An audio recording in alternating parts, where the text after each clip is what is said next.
Hermano, buenas tardes. ¿Me escuchan bien?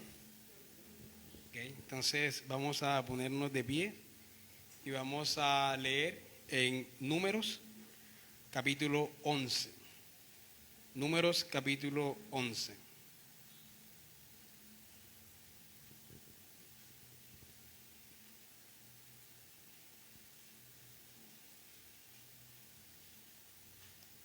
Dice la santa palabra del Señor.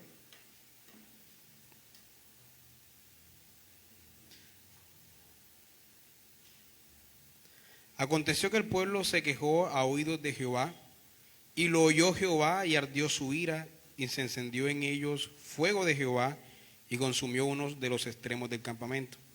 Entonces el pueblo clamó a Jehová, clamó a Moisés, y Moisés oró a Jehová, y el fuego se extinguió. Y llamó a aquel lugar Tabera, porque el fuego de Jehová se encendió en ellos. Y la gente extranjera que se mezcló con ellos, tuvo un vivo deseo, y los hijos de Israel también volvieron a llorar y dijeron: ¿quién nos diera a comer carne? Nos acordamos del pescado que comíamos en Egipto de balde, de los pepinos, los melones, los puerros, las cebollas y los ajos, y ahora nuestra alma se seca, pues nada sino este maná ven nuestros ojos. Y era el maná como semilla de culantro, su color como color de bedelio. El pueblo se esparcía y lo recogía, y lo molía en molinos, o lo mojaba en morteros, y lo cocía en caldera, o hacía de él tortas. Su sabor era como sabor de aceite nuevo. Y cuando descendía el rocío sobre el campamento de noche, el maná descendía sobre él. Y oyó Moisés al pueblo que lloraba por sus familias, cada uno a la puerta de su tienda. Y la ira de Jehová se encendió en gran manera. También le pareció mal a Moisés. Y Moisés dijo a Jehová: ¿por qué has hecho mal a tu siervo? ¿Y por qué no he hallado gracia en tus ojos, que has puesto la carga de todo este pueblo sobre mí? Concebí yo a todo este pueblo, lo engendré yo para que me digas: llévalo en tu seno, como lleva la cría al que mama, a la tierra de la cual juraste a sus padres. ¿De dónde conseguiré yo carne para dar a todo este pueblo? Porque lloran a mí diciendo: danos carne que comamos. ¿No puedo yo solo soportar a todo este pueblo que me es pesado en demasía? Y así lo haces tú conmigo, yo te ruego, y si así lo haces tú conmigo, yo te ruego que me des muerte, si he hallado gracia en tus ojos, y que yo no vea mi mal. Entonces Jehová dijo a Moisés: reúne 70 varones de los ancianos de Israel, que tú sabes que son ancianos del pueblo y sus principales, y tráelos a las puertas del tabernáculo de reunión, y esperen allí contigo. Y yo descenderé y hablaré contigo, y tomaré el espíritu que está en ti, y pondré en ellos, y llevarán contigo la carga del pueblo, y no la llevarás tú solo. Pero al pueblo dirás: santificaos para mañana, y comeréis carne. Porque habéis llorado en oídos de Jehová, diciendo: ¿quién nos diera a comer carne? Ciertamente mejor nos iba en Egipto. Jehová pues os dará carne, y comeréis. No comeréis un día, ni 2 días, ni 5 días, ni 10 días, ni 20 días, sino hasta un mes entero, hasta que os salga por las narices, y la aborrezcáis por cuanto menospreciasteis a Jehová, que está en medio de vosotros, y llorasteis delante de él, diciendo: ¿para qué salimos acá de Egipto? Entonces dijo Moisés: 700,000 de a pie es el pueblo en medio del cual yo estoy, y tú dices: les daré carne, y comerán un mes entero.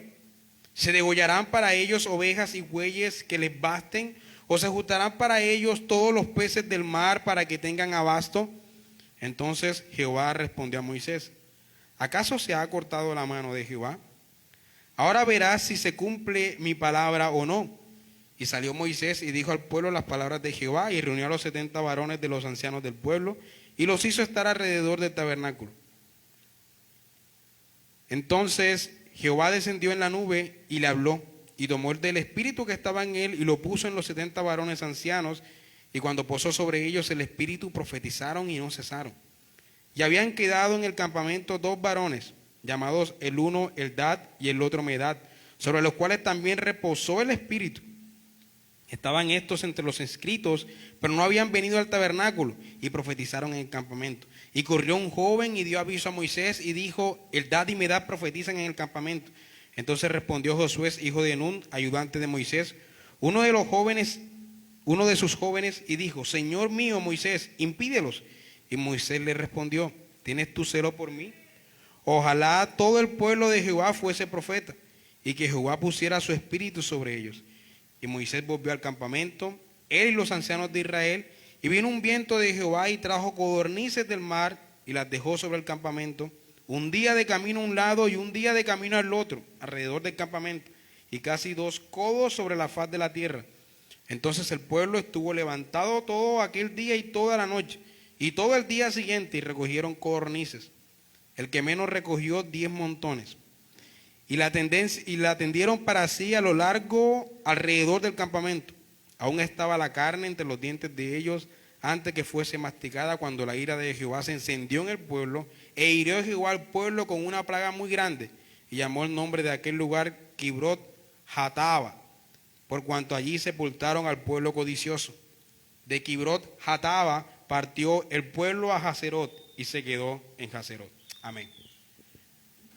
Señor, te damos las gracias por esta palabra, esta lectura que tú nos permites tener hoy, porque tú has inspirado esta porción de las Escrituras y tú la has preservado hasta nuestros días para que nosotros hoy la leamos y aprendamos de esto.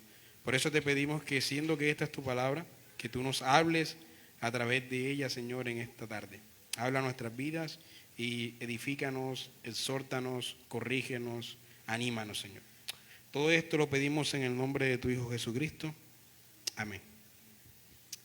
Bueno, mis hermanos, este libro de Números hace parte de la sección de la Biblia conocida como el Pentateuco, ¿no? Que significa 5. Penta viene de 5. Pentateuco, o los judíos prefieren llamarle la Torá, que en palabras hebreas significa ley, que son los 5 primeros libros de la Biblia.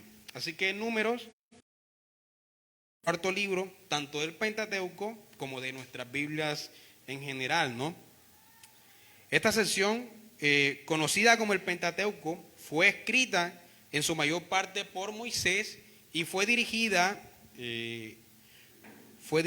a un pueblo que acababa de ser liberado de la esclavitud y que estaba a punto de conquistar la tierra de Canaán, como castigo de Dios, por supuesto, para los cananeos por su maldad, y como cumplimiento de Dios a la promesa de tierra de abundancia a los israelitas. Este pueblo llevó años en la esclavitud en Egipto, por lo que se habían acostumbrados a vivir como esclavos y además habían sido educados por los egipcios en su cosmovisión, es decir, en la cosmovisión de los egipcios, es decir, los dioses egipcios, las leyes egipcias y la forma como los egipcios en sí veían y concebían el mundo, etc. Debido a todo esto, mis hermanos, era necesario que Moisés escribiera a las futuras generaciones para educarlos en la cosmovisión del Dios verdadero, es decir, cómo Dios creó el mundo, cómo nos creó a nosotros, cómo debían vivir en libertad y ya no como esclavos, por qué el mundo es como es, quién es Él, etcétera. Todo eso nos lo da la Escritura. Pero también para enseñarles la forma, también para enseñarles o para que conocieran los hechos portentosos que Dios hizo cuando los apartó como un pueblo consagrado. Pero también para que conocieran su propia historia y para que conocieran cuál es el plan de Dios con el futuro de la humanidad. En otras palabras, mis hermanos, Moisés en estos escritos estaba desinfectando la mente de los israelitas de todo el paganismo que ellos habían recibido durante los 400 años que estuvieron en Egipto, y enseñando a las nuevas generaciones sobre la verdadera historia de la creación del mundo y no la forma como los egipcios se las habían contado, y quién era el verdadero creador de todas las cosas. Ustedes saben que, por ejemplo, el libro de Génesis nos muestra la creación del mundo y la vida de los primeros patriarcas, los antecesores de los israelitas, Abraham, Jacob, Isaac, a quienes se les dieron las promesas. El libro de Éxodo en gran parte nos narra la liberación de la esclavitud en Egipto. El libro de Levítico nos narra las leyes ceremoniales para que el pueblo pudiese acercarse a Dios. Y este libro de Números en gran parte nos narra el peregrinaje del pueblo de Israel en el desierto antes de conquistar la tierra prometida. Se llama Números porque en este libro ocurren 2 censos, en donde se muestran los nombres, las familias y la cantidad de población israelita. Pudimos ver que Moisés, de hecho, en la lectura que dimos, dio un total de la población de Israel, ¿no? Pero como dije, algo principal de este libro es mostrarnos la historia del pueblo de Israel mientras vivían y peregrinaban en el desierto. Y esto es algo que Moisés quiere que las próximas generaciones conozcan, incluyéndonos a nosotros, para que sepan cómo Dios, a pesar de la infidelidad del pueblo, permaneció fiel a su pacto y a sus promesas. Porque como dice 2 de Timoteo 2:13, si fuéramos infieles, Él permanece fiel. Él no puede negarse a sí mismo, y todas estas historias nos muestran la fidelidad de Dios a su pacto y nos muestran las infidelidades del hombre. En Números 11, mis hermanos, tenemos un pasaje y una historia bastante extensa. La leímos y nos demoramos un tiempo leyéndola, pero mi intención en este día, en esta tarde, no es abordar expositivamente toda la historia que hemos leído, como habitualmente hacemos en nuestros sermones. Creo que si lo hiciéramos hoy no termináramos hoy, sino que quiero enfocarme solamente en una parte importante de esta historia. Quiero que veamos cómo este pueblo de Israel tenía su corazón en Egipto en vez de en las promesas de Dios, y cómo el tener su corazón en Egipto y el querer volver a Egipto les impedía ver la gracia, el amor y la provisión de Dios. Y creo que para ese propósito los versículos 4 al 6 son suficientes. Ellos enfatizan este punto. Voy a leer nuevamente del versículo 4 al versículo 6. Y la gente extranjera que se mezcló con ellos tuvo un vivo deseo, y los hijos de Israel también volvieron a llorar y dijeron: ¿quién nos diera a comer carne? Nos acordamos del pescado que comíamos en Egipto de balde, de los pepinos, los melones, los puerros, las cebollas y los ajos. Y ahora nuestra alma se seca, pues nada sino este maná ven nuestros ojos. Vamos a enfocarnos precisamente en ese deseo de Israel de volver a Egipto, y por eso he titulado este sermón: No volvamos a Egipto. Y lo he dividido en 2 puntos: los hechos históricos y la radiografía del corazón de los israelitas. Así que vamos a ver el primer punto, los hechos históricos. Es necesario, yo sé que todos conocemos estos hechos históricos, pero es necesario repasarlos para que surja, para que podamos ver la importancia de la radiografía del corazón que luego se va a hacer. Así que todos conocemos bien bastante la historia, pero de todas formas vamos a recordarla. El pueblo de Israel, sabemos que el pueblo de Israel llega a Egipto debido a una hambruna que azotó a toda la tierra, ¿no? Allí en Egipto estaba José, quien era el hombre de confianza de Faraón. Y José almacenó comida para salvar a los egipcios en primer lugar, pero por supuesto en primer lugar en el plan de Dios el propósito era salvar a los israelitas, ¿no? En el plan de Dios, de la hambruna que azotó a toda la tierra. Dios estaba cuidando a este pueblo incluso antes de que fuese una multitud. Los israelitas, buscando refugio, llegaron y se asentaron allí en Egipto. Con el tiempo, pasaron los años, los egipcios los esclavizaron y los israelitas se acostumbraron a una vida de esclavitud, de opresión y de arduo trabajo. Fueron más de 400 años que los israelitas estuvieron en Egipto, desde que entraron buscando alimento para salvarse hasta su posterior liberación, que es la que efectúa Moisés 400 años después, más de 400 años después. Durante ese tiempo crecieron muchas generaciones en este lugar, Es decir, recibieron las enseñanzas, la cosmovisión y la costumbre de los egipcios. Vemos mucho énfasis que Moisés hace en el Pentateuco sobre cambiar las costumbres, precisamente porque ellos tenían unas costumbres que habían heredado de los egipcios. Los israelitas se acostumbraron a la comida de los egipcios, a su vestimenta, a su clima, a su gente, a su condición de esclavos, a la forma como los egipcios concebían el mundo y a todas las cosas que implica vivir durante mucho tiempo en un lugar lejos de tu casa, con gente con costumbres diferentes. Los que han vivido en otras ciudades, en otros países, saben lo que eso ocurre, ¿no? Algunos tienen choque, pero con el tiempo uno comienza a acostumbrarse y parece que se vuelve de ese lugar. En otras palabras, los israelitas estaban egiptizados, si podemos tomar esa palabra para describir lo que está pasando. Estaban egiptizados tanto en su pensamiento como en su forma de vivir. ¿Cómo pasa? Egiptizado, vamos a usar esa palabra y la vamos a agregar al diccionario de la Real Academia Española. Pero las promesas que Dios había dado a los patriarcas, Abraham, Isaac y Jacob, por esas promesas Israel estaba destinada a ser una nación consagrada y apartada para Dios. Por lo que en cualquier momento Dios tenía que liberar a su pueblo y enseñarles a vivir de acuerdo a su voluntad, a entender el mundo como Él quería que lo entendieran, a comer lo que Dios decía que debían comer y a tener las costumbres que Dios quería que Dios llama a un hombre llamado Moisés y a través de él se comunicó con su pueblo para hacerles ver que el momento de la liberación había llegado.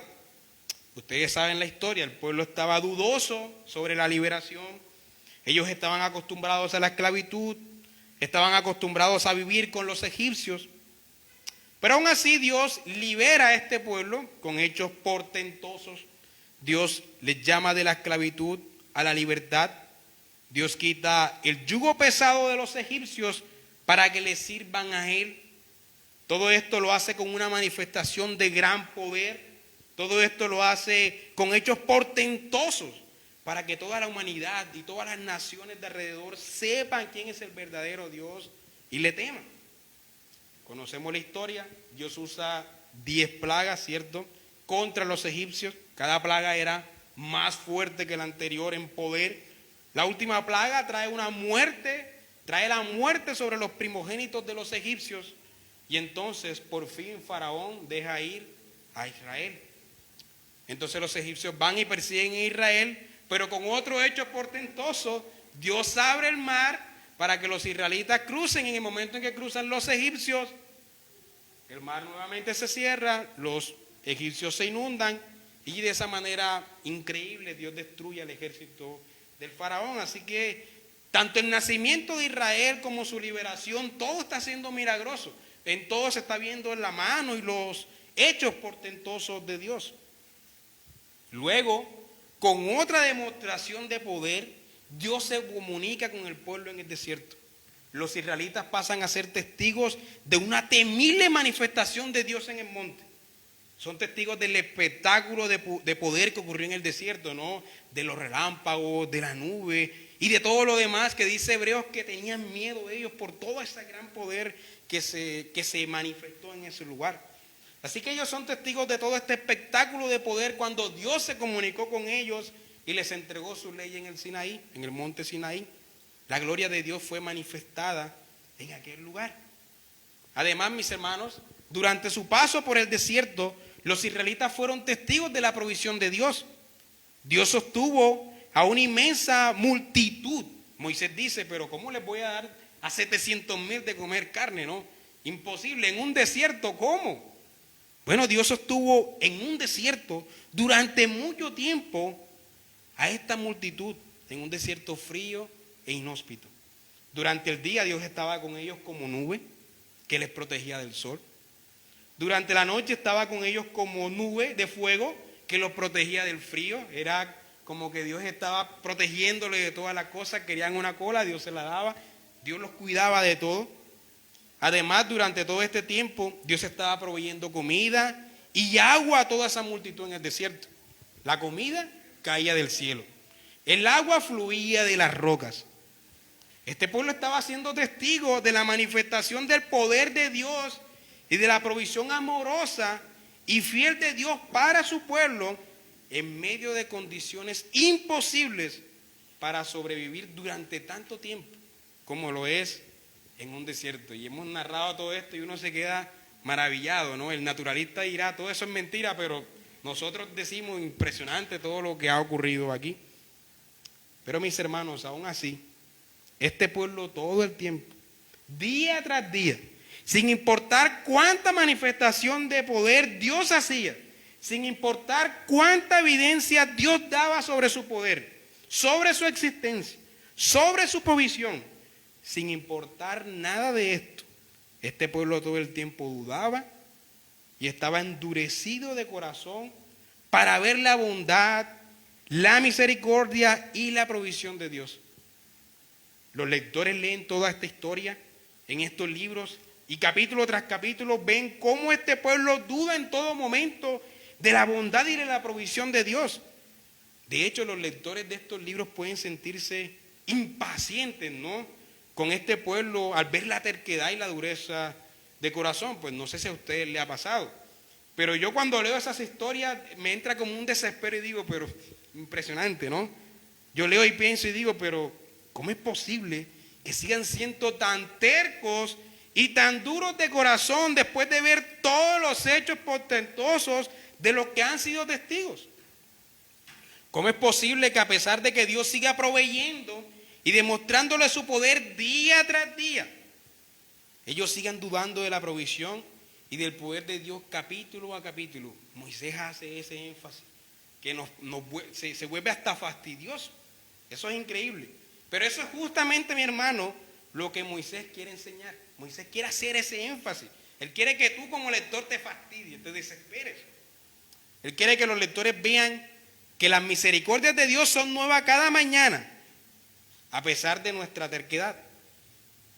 Y que a pesar de nuestra terquedad e infidelidad desesperante, Dios permanece fiel a su pacto. Él quiere que veamos que si nosotros fuésemos Dios, nosotros los lectores, si nosotros fuésemos Dios, hace rato hubiésemos eliminado por completo a ese pueblo. Pero Él quiere que veamos que a pesar de los castigos y las disciplinas que Dios envía, Dios sigue siendo fiel a su pacto, porque Dios no es como nosotros, las criaturas que estamos leyendo. Este pueblo, mis hermanos, nos muestra que la dureza del corazón no tiene nada que ver con la falta de evidencias de la existencia de Dios, o con la falta de evidencias del poder de Dios, o con la falta de evidencias de la provisión de Dios. No tiene nada que ver con eso.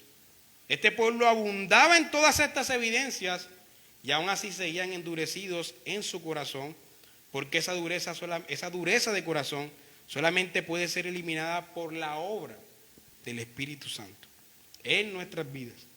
Si hoy Dios, mis hermanos, apareciera visiblemente a toda la humanidad en las nubes, a menos que Dios obrara en los corazones de los hombres, los pecadores endurecidos no harían otra cosa que reprocharle y rechazarle. Pero ¿por qué te demoraste tanto para aparecer? O cualquier otra cosa. Eso es lo que haría un corazón de un hombre sin la obra del Espíritu Santo. Ahora bien, hacemos mal cuando nosotros señalamos la dureza del corazón de los israelitas y no nos vemos a nosotros ahí. Ese pueblo también somos nosotros. El autor está escribiendo para que nosotros nos veamos ahí dentro del pueblo. Eres tú quien, a pesar de ser testigo de la misericordia de Dios cada mañana, a pesar de ser testigo de la provisión de Dios cada mañana, a pesar de ser testigo de la provisión de Dios todos los días, día tras día, te olvidas de lo que Dios ha hecho y comienzas a dudar nuevamente de su misericordia, de su plan, de su provisión y de su poder. Somos olvidadizos. Olvidamos fácilmente de dónde Dios nos sacó. Nos olvidamos fácilmente de su bondad, de su poder, y nuevamente comenzamos a dudar de su provisión, de su plan y de su misericordia. No importa las veces que Dios nos provea, ni las veces que veamos manifestada su misericordia, al día siguiente nuevamente estamos dudando y nuevamente nos olvidamos. Así como nosotros nos desesperamos leyendo esas historias de Israel y no podemos creer esa dureza de corazón, mis hermanos, lo mismo podrían decir de nosotros otros lectores si nuestras vidas estuvieran plasmadas en un libro y ellos la leyeran. Los lectores también se desesperarían de nosotros al ver nuestra dureza de corazón y de nuestra infidelidad, a pesar de ser testigos de las obras de Dios día. No es el hecho de que este pueblo fuese duro de corazón y dudara de las promesas de Dios. Lo más increíble es su anhelo de volver a Egipto después de ver todo lo que Dios había hecho. Y los hijos de Israel también volvieron a llorar y dijeron: ¿quién nos diera a comer carne? Nos acordamos del pescado que comíamos en Egipto de balde, de los pepinos, los melones, los puerros, las cebollas y los ajos. Y ahora nuestra alma se seca, pues nada sino este maná ve en nuestros ojos. Pero el Dios que había abierto el mar no podía proveerles carne. El Dios que los había liberado con hechos portentosos y plagas no podía proveerles comida. ¿Y por qué en ese momento no se acordaron de todo lo que Dios había hecho? Aunque habían sido testigos de todos los hechos portentosos que narramos, este pueblo no solo dudaba de Dios, sino que tenía a Egipto en su corazón. Estaban tan acostumbrados a la esclavitud, a las costumbres y a la comida egipcia, que deseaban estar en Egipto en vez de dirigirse a la tierra que Dios les prometió. Preferían la comida egipcia que conformarse con la provisión de Dios. Preferían la condición de esclavitud en Egipto que la vida en libertad que Dios les había dado. Pero nuevamente, hacemos mal en señalar únicamente a los israelitas sin vernos a nosotros ahí dentro de esa historia. Así que esto nos conduce a nuestro segundo punto: la radiografía del corazón de los israelitas. Después de ver los hechos históricos, quiero ahora tratar de introducirme en el pensamiento de Moisés y tratar de hacer una radiografía del corazón de los israelitas tal como se nos narra en la historia, y de paso aplicarla a nuestras vidas el día de hoy. En primer lugar, vemos cómo el hecho de no conformarse con la provisión de Dios en medio del desierto, y no estoy hablando solamente de algo económico, les llevaba a añorar las miserias del pasado en vez de anhelar el cumplimiento de las promesas de Dios. Los israelitas estaban en una situación provista por Dios, estaban en un lugar particular, con un clima particular, con una comida particular, en un contexto particular, y todo esto tenía que ver con lo que Dios había provisto para ellos temporalmente, mientras entraban a la tierra que Dios les había prometido. Pero los israelitas no pudieron ser agradecidos con la provisión de Dios, no pudieron glorificar a Dios en medio de la situación en la que se encontraban, no pudieron descansar en el Dios que tiene el control de todos los hechos, no tuvieron la actitud del salmista cuando dijo: bendice alma mía a Jehová y no olvides ninguno de sus beneficios. Sino que estaban tan inconformes con la provisión de Dios que añoraban su vida pasada, sin importar que esta era una vida de esclavitud. Por estar inconformes con la provisión de Dios, añoraban todas las miserias que tenían cuando fueron esclavos. Esta también es una radiografía de nuestro corazón. Cuando estamos inconformes con el contexto en el que Dios nos ha colocado, cuando estamos inconformes con su provisión temporal para nosotros, cuando dudamos de sus promesas, de su bondad, de su fidelidad e incluso de su existencia, entonces comenzamos a añorar nuestra vida pasada de pecado. Nos acordamos de lo bien, entre comillas, que vivíamos en medio de las miserias de la vida sin Dios. Nos acordamos de nuestra vida de esclavitud de pecado y de lo mucho que, entre comillas, la disfrutábamos. A tal punto, mis hermanos, pueden llegar nuestros corazones inconformes. No es verdad que si algo no sale como esperábamos, Entonces como niños pataleamos queriendo volver a la vida de pecado pasada. Como si por el hecho de volver a la vida de pecado estuviéramos, entre comillas, castigando a Dios por no darnos lo que queremos. Ya vemos cómo este pueblo no es tan diferente de nosotros. Cuando estamos inconformes con la provisión de Dios para nuestras vidas, podemos llegar a tal punto. En segundo lugar, este pueblo tenía su mirada puesta en el pasado y no en el futuro. Tenían la mirada puesta en la vida de esclavitud y no en la vida en la tierra prometida. Tenían su mirada puesta en lo que ya no tenían, en vez de ponerla en lo que Dios les había dado en ese momento y en lo que Dios les daría. Tenían su mirada puesta en las migajas de la esclavitud, en vez de la abundancia en la vida de libertad y en la obediencia a Dios. Ellos estaban en el desierto, caminando a la tierra prometida, pero Egipto seguía en sus corazones. Habían pasado tantos años en Egipto que Egipto seguía viviendo en sus corazones. Poner la vista en las cosas pasadas en vez de en las promesas de Dios, cuando no se está conforme con la provisión de Dios, puede conducirnos al abandono del camino a la tierra prometida para volver a Egipto. Ya no únicamente de corazón, sino también físicamente. Hermanos, igual de tercos somos nosotros cuando no nos conformamos con la provisión de Dios, sino que anhelamos volver al pasado.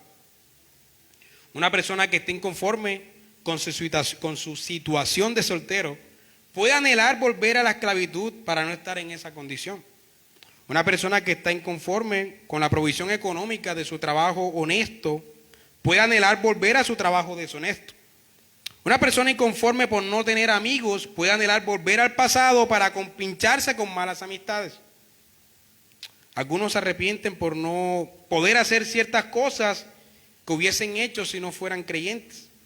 Otros se entristecen a recordar aquellas cosas que hubiesen hecho si no fueran creyentes. Otros se deleitan a recordar aquellas cosas que antes de ser creyente hacían. Mi hermano, si estás en esta condición, debes arrepentirte en este día y pedirle a Dios que te permita contemplar lo suficiente la obra de Él en tu vida, desde el principio, tanto en el pasado, día a día, como hoy. Por otra parte, no es de sabio añorar el pasado, dice Eclesiastés 7:10. Nunca digas, ¿cuál es la causa de que los tiempos pasados fueron mejores que estos? Porque nunca de esto preguntarás con sabiduría. O la NBI lo traduce de una forma más clara para nosotros. Nunca preguntes por qué todo tiempo pasado fue mejor.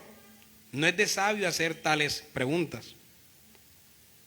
En tercer lugar, a pesar de haber visto las maravillas de Dios, los israelitas dudaron de su poder.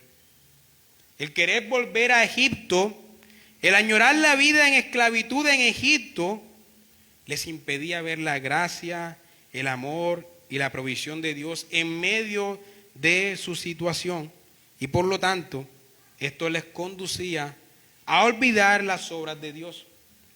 Por no contemplar lo suficiente las obras de Dios en sus vidas, a lo largo de los años de peregrinaje, tendían a olvidarse y a dudar de las obras de Dios. Esto mismo nos pasa a nosotros cuando no contemplamos ni meditamos lo suficiente en toda la obra de Dios en nuestras vidas a lo largo de los años.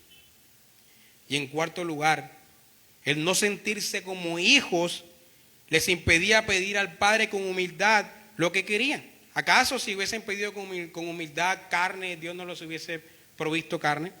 En vez de pedir como hijos al Dios de toda bondad, lo que hacían era murmurar contra su bondad. De pedir a Dios como hijos y en humildad por la carne, añoraban la carne que comían en su vida de esclavitud. De esa manera, el no estar conscientes de la paternidad de Dios les conducía a preferir la vida de esclavitud. Tal vez haya muchas cosas más que resaltar aquí, pero estas serán suficientes como radiografías al corazón de los israelitas y como radiografía para nuestros corazones. El mensaje de hoy es claro, mis hermanos. No volvamos a Egipto. No volvamos por el camino a Egipto, ni de corazón, ni físicamente. Más bien, avancemos gozosos, esperando en Dios, descansando en su provisión, confiando en sus promesas. Avancemos gozosos a la tierra prometida. No nos quedemos añorando el pasado. No nos quedemos pensando en el si tal vez volviéramos a Egipto. Si tal vez volviéramos a Egipto, tuviéramos mejor economía. Si tal vez volviéramos a Egipto, estuviésemos más cómodos. Si tal vez volviéramos a Egipto, nos hubiésemos casado con aquella persona no creyente. Si tal vez volviéramos a Egipto, tuviésemos mejor trabajo. Si tal vez volviéramos a Egipto, no tuviésemos que entristecernos por nuestros pecados. Si tal vez volviéramos a Egipto, no tuviésemos problemas con algunos familiares. Si tal vez volviéramos a Egipto, no hubiésemos tenido que dejar aquellas amistades. Todos esos pensamientos se pasean por nuestras mentes, pero cuando esto ocurre hemos olvidado nuevamente la actitud del salmista. Bendice, alma mía, Jehová, y no olvides ninguno de sus beneficios. Cuando esto ocurre hemos olvidado los beneficios de pertenecer al Señor. Hemos olvidado el privilegio de ser salvos, de pertenecer a su pueblo. Cuando esto ocurre es porque anhelamos más la esclavitud que la libertad. Porque anhelamos más la idolatría en Egipto que la adoración al Dios verdadero en la tierra prometida. Mis hermanos, es mejor vivir para Dios en la escasez, pero confiando en sus promesas y aguardando al futuro, que vivir en la abundancia, en la esclavitud. No volvamos por el camino de la esclavitud. No volvamos por el camino del que fuimos rescatados. No volvamos por el camino del pasado. Hemos sido rescatados de nuestra vana manera de vivir, por tanto, no volvamos a Egipto. Recordemos que nuestro Dios es un Dios perdonador. Él puede perdonar nuestra infidelidad y cualquier otro pecado que cometamos. Pidámosle a nuestro Dios perdón por tener nuestro corazón en Egipto y por desear volver allá. Pidámosles que nos permita confiar en sus promesas, descansar en su provisión y aguardar por el futuro eterno y gozoso que nos aguarda. Miremos a Cristo, quien por el gozo puesto delante de él menospreció la cruz, ¿no? Como vimos hace varios domingos. Quien tenía su vida plenamente, quien tenía su vista plenamente en las glorias que vendrían tras sus sufrimientos.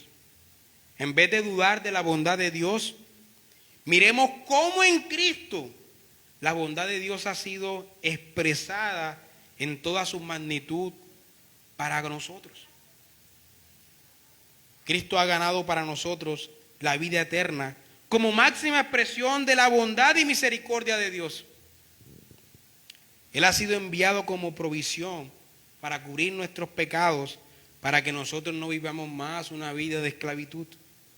Él ha ganado las promesas para nosotros. Por tanto, no vivamos anhelando nuestra vida pasada. No vivamos anhelando la vida en Egipto. Más bien, mis hermanos, trabajemos hoy arduamente para avanzar el reino de Dios, para hacer de toda la tierra prometida. Y aguardemos gozosamente esperando el día en que toda rodilla se doble y confiese que Cristo es el Señor. Aguardemos gozosamente el día en que se haga la voluntad de Dios en la tierra, así como se hace en el cielo. Aguardemos gozosamente por el día en que toda maldad sea vencida y podamos eternamente glorificar a Dios y disfrutar de Él para siempre, como dice la primera pregunta del Catecismo Menor de Westminster. Mis hermanos, pensemos más en las promesas de Dios que en nuestra vida en Egipto. No volvamos por el camino a Egipto como ya muchos lo han hecho. Amén. Señor, gracias por tu palabra, Señor. Te pedimos que la apliques a nuestra vida. En el nombre de Jesús. Amén.